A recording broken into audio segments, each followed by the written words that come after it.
Je ne conviens pas.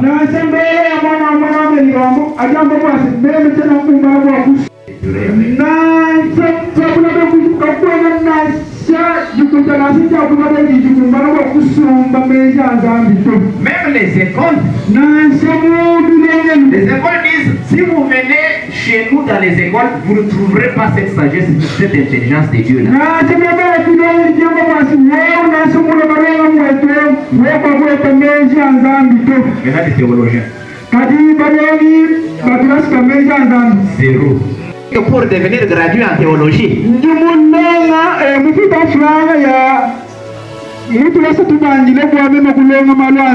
tu es devenu gradué en ignorance. Parce que les écoles ont déclaré que nous ne pouvons jamais. Les séjours des morts, les abbés me disent non, vous venez pour rien, vous ne trouverez pas cette sagesse là-bas.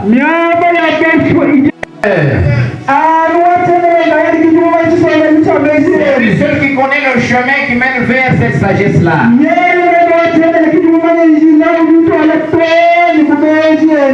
La crainte de Dieu, c'est ça la sagesse de Dieu.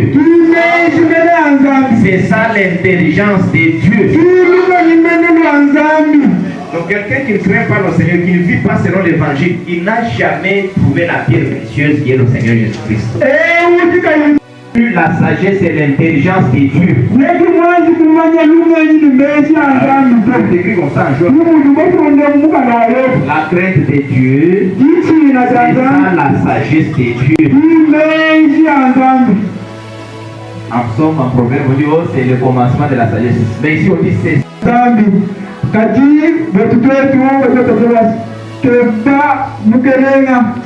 la sagesse de Dieu. C'est ça même la crainte de Dieu. Montre-moi la sagesse de Dieu par la crainte de Dieu. Réellement tu es dans le Seigneur.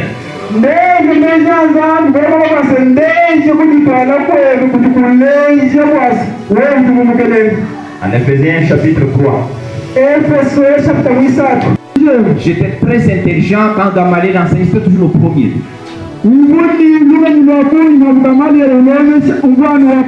Mais j'ai découvert que c'était de l'ignorance.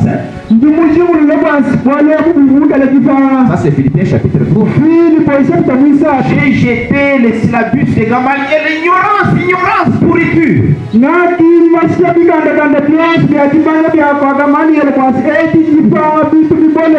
À cause de l'excellence de la connaissance du Seigneur Jésus-Christ.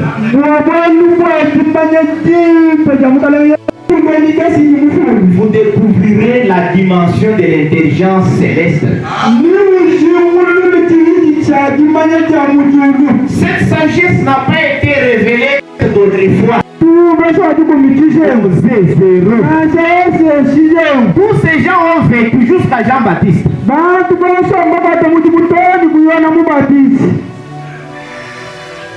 Mais Dieu a révélé cette sagesse aux saints prophètes et apôtres du Seigneur Jésus-Christ.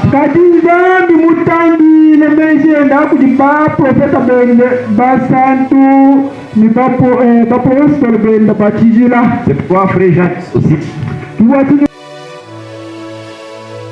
Cher évangéliste Père Célestin Mukendi, bonjour. Bonjour Tonton Mix. Comment vous allez? Je suis très bien. Aujourd'hui dimanche, vous avez été à la chaire. De quoi avez-vous parlé? Nous avons parlé du royaume de Dieu qui est semblable à des perles, à un trésor caché de grande valeur. Cela typifiait notre Seigneur Jésus-Christ. Parce que c'est en lui que réside le trésor de la sagesse et de la science de Dieu. C'est lui-même la sagesse, c'est lui-même l'intelligence de Dieu. Et nous avons montré avec le livre de Job, chapitre 28, verset 1 jusqu'à 28, comment les gens sont à la recherche des pierres naturelles. Ils vont même dans les profondeurs de la terre, sans avoir peur, ni de l'éboulement, ni des ténèbres. Mais pour avoir ce zèle de pouvoir trouver la sagesse de Dieu, ils n'en ont pas. La sagesse de Dieu n'est pas trouvable au marché naturel, dans les séjours des morts. Donc tous ces lieux ont décliné la responsabilité, mais elle réside seulement dans le Seigneur, selon Éphésiens chapitre 3, verset 10. C'est en Christ, dans l'église de Jésus-Christ, que se trouve la sagesse variée des dieux. Donc nous avons aussi montré que pour de véritables chrétiens, dire qu'ils ont trouvé la pierre précieuse, le trésor caché, qui est la sagesse et l'intérêt de Dieu, le Seigneur Jésus-Christ, ne suffit pas. Il faut prouver cela par la crainte de Dieu. Parce que c'est la crainte de Dieu, la conduite, qui prouve que réellement cette personne a déjà rencontré le Seigneur, a déjà ramassé la pierre précieuse. Voilà l'essentiel. Oui. Vous avez dit que la crainte de Dieu est non le commencement de la sagesse, mais la sagesse en soi. Tout à fait. Pourquoi vous avez fait allusion à ça, ou le distinguo entre le commencement de la sagesse et la sagesse? Quelle est la nuance? Oui, avec Job, prophétisant, il a dit que la crainte des dieux, là, c'est ça même la sagesse ou l'intelligence des dieux. C'est-à-dire quand quelqu'un dit qu'il a rencontré le Seigneur, il doit prouver cela par la conduite, par la crainte des dieux. Maintenant, de l'autre côté, nous sommes en proverbe, quand on dit la crainte de Dieu, c'est le commencement de la sagesse. C'est-à-dire, lorsque la personne commence à découvrir petit à petit les mystères de Dieu, il commence à obtenir aussi la crainte de ces dieux-là. C'est un peu dans ce sens-là. Mais en soi, c'est cette crainte de Dieu qui est même la sagesse de Dieu. Donc, montre-moi ta sagesse par les œuvres. Donc, là, je vais approuver que réellement tu as la sagesse de Dieu. En quoi peut-on extérioriser cette crainte de Dieu-là? Eh bien, c'est par les œuvres, par la conduite. La conduite qui reflète la présence de Jésus-Christ dans le cœur. Quelqu'un qui est rempli du Saint-Esprit, il ne peut pas être prostitué, il ne peut pas être escroc, il ne peut pas être malfaiteur, il ne peut pas être dans la vie pourrie du monde. Parce que Christ est en lui. Ce n'est pas lui-même qui vit, mais c'est Christ qui vit en lui. Pas l'hypocrisie, hein? Pas le bon papa du quartier. Parce que là, nous insistons. Il y a des gens qui peuvent être là dans les quartiers, ils ne boivent point, ils ne fument point, ils n'insultent pas les gens. Mais ils n'ont pas rencontré la pierre précieuse, ils n'ont pas la sagesse de Dieu. Est-ce que quelqu'un qui a rencontré la sagesse de Dieu peut broncher, peut tomber, peut pécher? Non.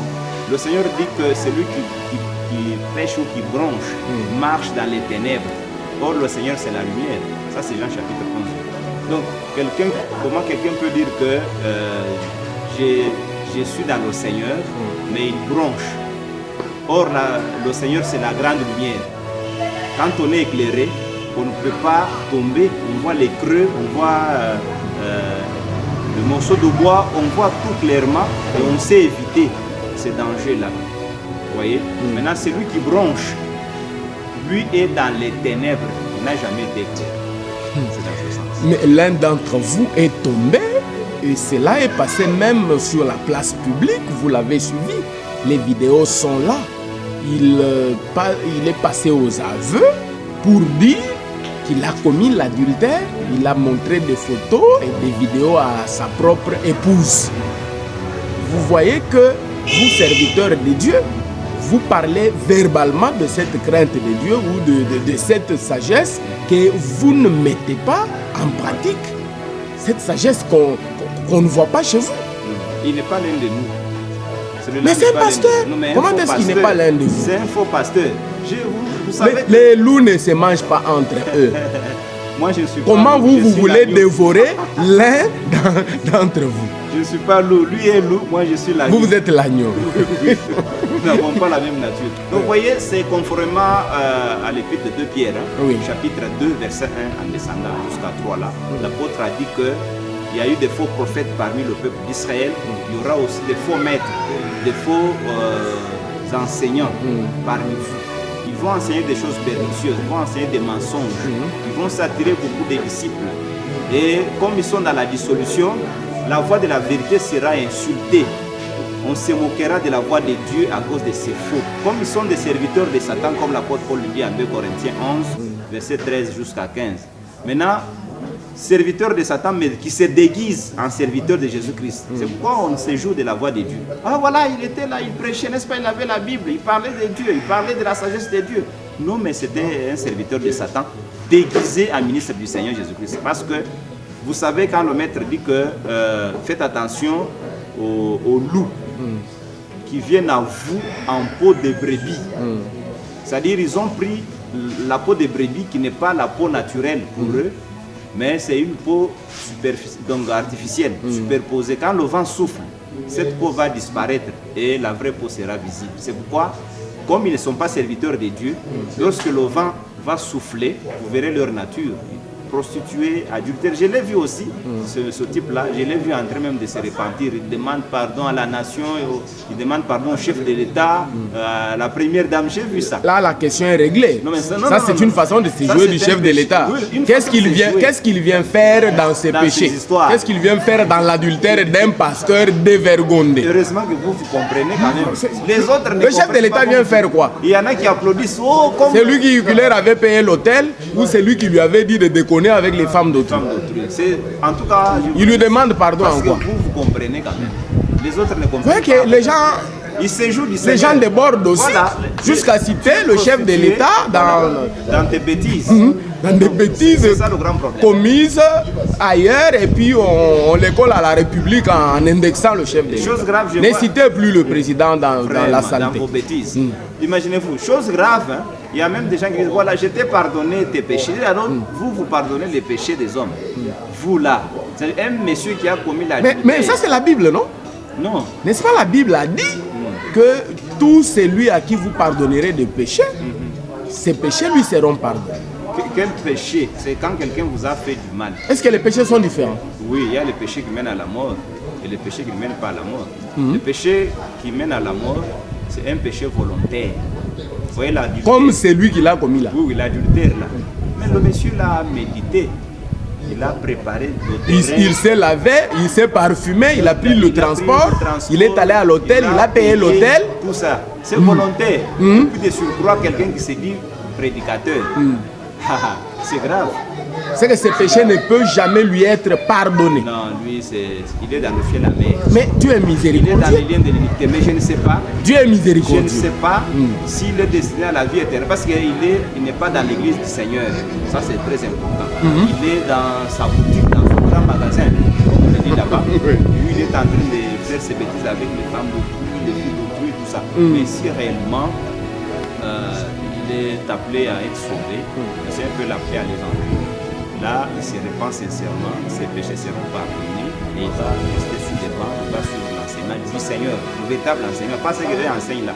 Et c'est la recherche d'argent, ils ne connaissent pas le vrai Dieu. Le Seigneur peut lui pardonner. À condition qu'il vienne dans son église. Mais et qu'il se répande, qu'il soit les maris des femmes avec lesquelles il a déconné. C'est ça le problème, c'est pourquoi il faut commencer par régler avec ses maris.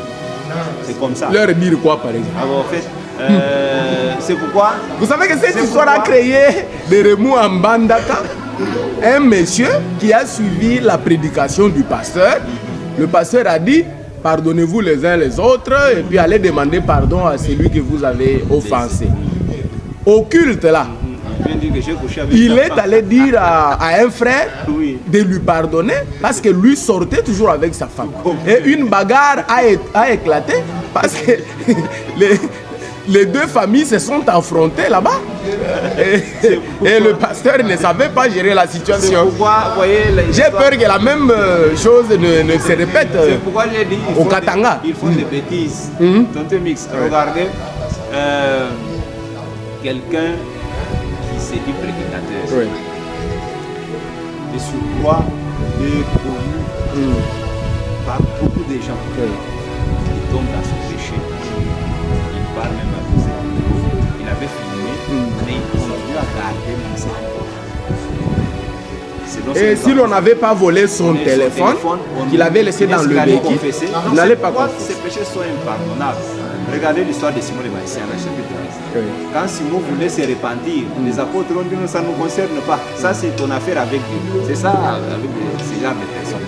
Il ne faut pas dire, oh, venez, réconciliation, il a connu vos femmes de manière. Ça, c'est l'affaire avec Dieu. Dieu seul va s'engager. Parce que lui est dans le fiel amer, dans les liens de l'iniquité. Donc, il ne faut même pas prier pour un tel type.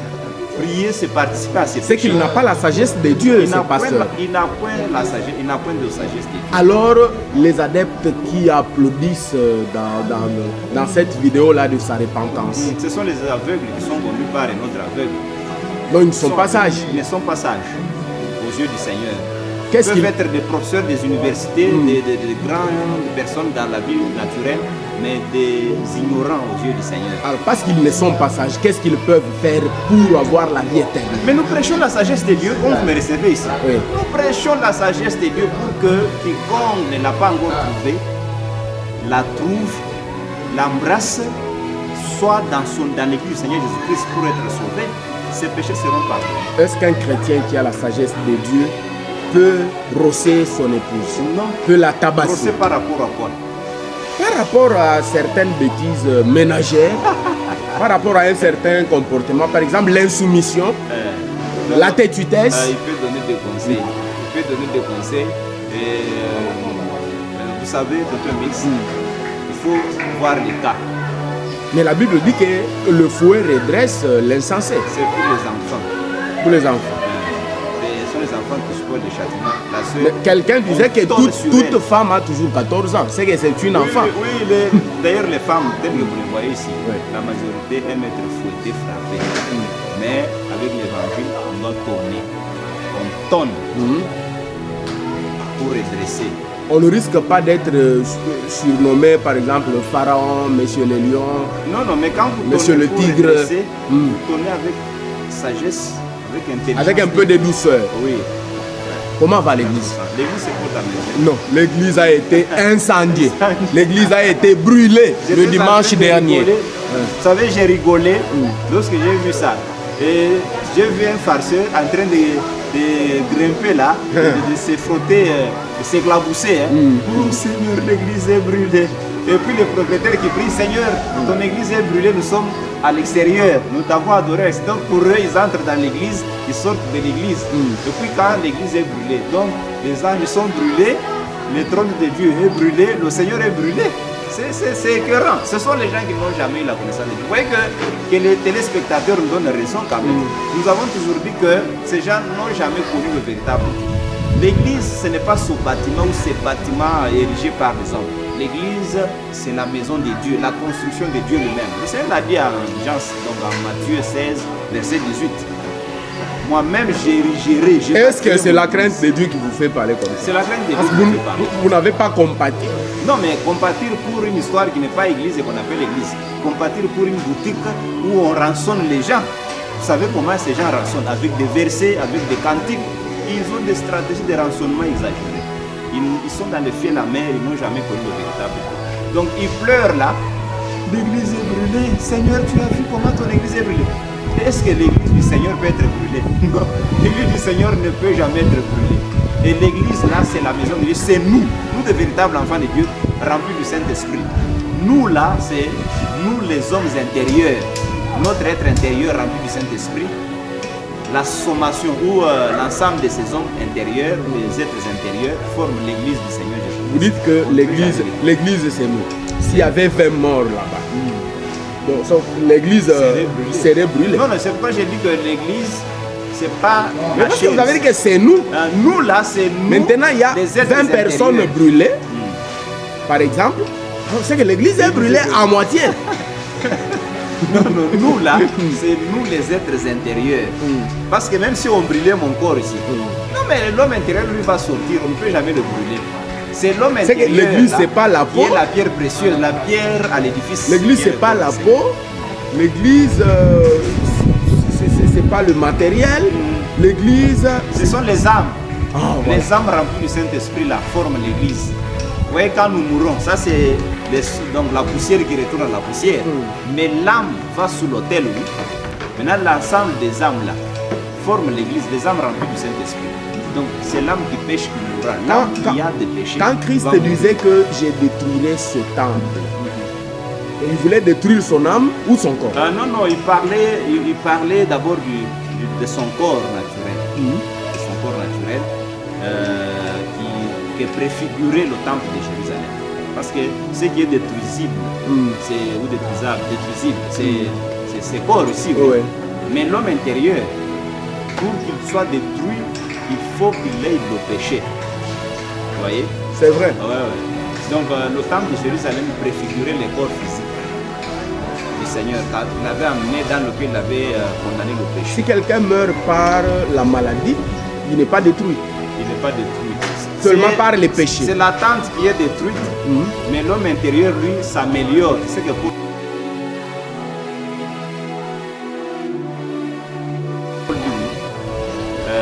dans le livre de 2 Corinthiens, là, chapitre 5, même si cette tente se détruisait, mais l'homme intérieur se renouvelle au jour le jour. Est-ce que c'est la sagesse de Dieu qui vous fait dire tout ça? Parce que si c'était votre propre bâtiment brûlé, vous tiendriez le même langage. Oui, mais nous n'avons jamais appelé le bâtiment l'église.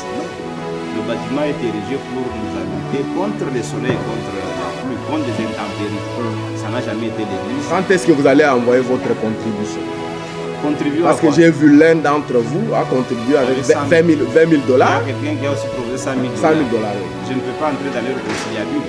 Je ne peux jamais. Et le pasteur propriétaire de ce bâtiment-là venait de dire ce matin que toutes ces cotisations doivent être canalisées et que les contribuables fassent très attention parce qu'il y a aussi des ravisseurs qui sont entrés là-dedans. Vous comprenez que ce n'est pas l'œuvre de Dieu.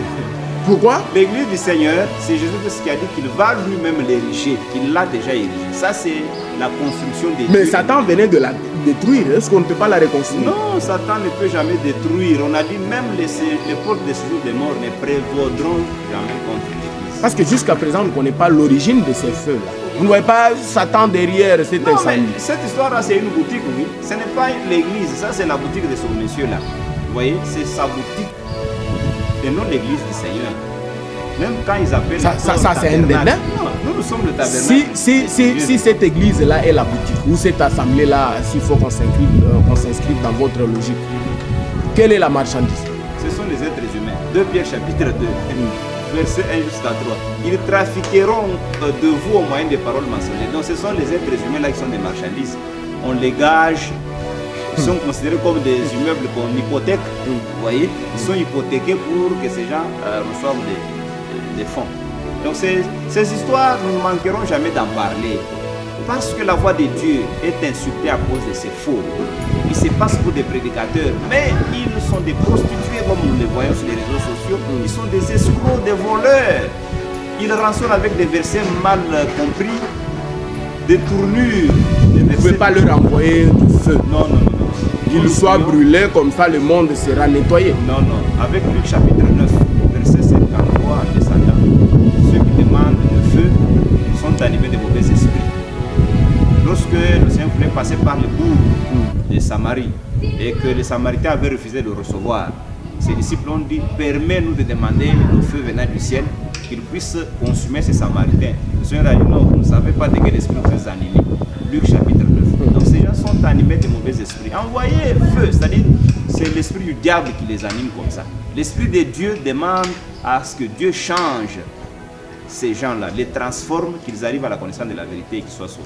Par rapport à votre thématique de ce dimanche, un résumé à l'endroit des auditeurs et téléspectateurs des Précélences Médias. Voilà, que les auditeurs et les téléspectateurs des Précélences radio et TV chrétiennes aussi, Jésus-Christ est l'unique et la seule pierre précieuse qui existerait ou qui existe. On ne peut jamais le trouver sur le marché naturel. Il n'est pas dans les bicoques des hommes, dans les boutiques de ces hommes. Il n'est que dans son église où on ne parle que de la vie éternelle. L'église du Seigneur est là, sur la terre. Les gens sont en train d'en parler. Quand je dis sur la terre, ce n'est pas par rapport à vos noms inscrits sur vos documents. Oh, l'église, non. La terre ne vous appartient pas. La terre a plusieurs conditions. Parce qu'il y a des gens comme ça, non remplis du Saint-Esprit. Ils disent: non, voilà, il a cité. Peut-être ils ont pris les noms de l'église de Jésus-Christ sur la terre, dans le monde, tout ça. Ils commencent à dire: voilà, il a cité notre nom. Non. C'est que c'est la nôtre qui est la meilleure. Vous croyez que c'est en vous disputant ou en prenant ces noms-là que vous êtes réellement l'église du Seigneur? Non, ce n'est pas dans ce sens. Je parle de la terre qu'habitent les hommes. Sur cette terre, dans les différents continents, les saints sont là. Et ce sont ces saints qui forment. Vous reconnaissez l'Église quand du même Seigneur. qu'ils sont là. Tout à fait. Ils sont là et ils sont remplis du Saint-Esprit. La pierre précieuse, la sagesse de Dieu, l'intelligence de Dieu réside avec ces gens-là. Et n'allez pas ailleurs, dans des brousses à des montagnes. Vous dites qu'ils viennent à la tous recherche. ici. Non, mais non, qu'ils cherchent là où se trouve la sagesse de Dieu. Elle se trouve dans son église, c'est-à-dire là où il y a des véritables enfants de Dieu remplis du Saint-Esprit.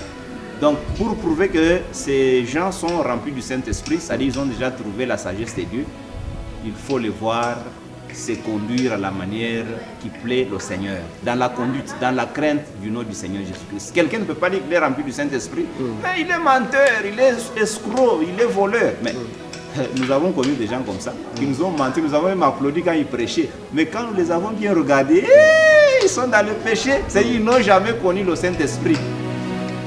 Vous voyez? Donc il faut que les gens discernent les véritables serviteurs de Dieu, les véritables enfants de Dieu, parce que la vie éternelle la fréquente. La sagesse de Dieu n'est pas partout où ils vont là-bas, elle est dans l'église du Seigneur Jésus-Christ, là où se trouvent les gens qui craignent le véritable Seigneur, qui marchent dans la crainte de son Saint. Très cher évangéliste Pierre Célestin Mukendi, merci. Merci Ntotomix.